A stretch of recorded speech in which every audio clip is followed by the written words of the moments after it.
my eyes and pray. Hold your hands together. Close your eyes. Dear Lord, we thank you our good health. We offer this day your great glory.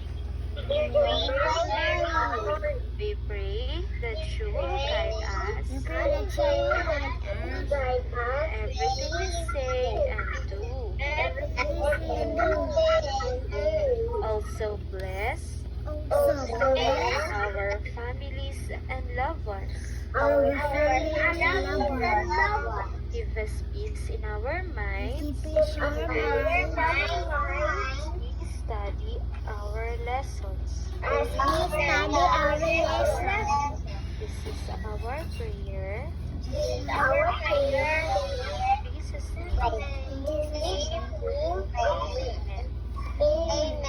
The name of the Father, the Son, and the Holy Spirit. Amen.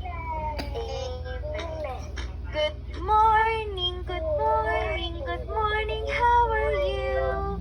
Good morning, good morning. I'm fine. Thank you. Good morning, children. Good morning.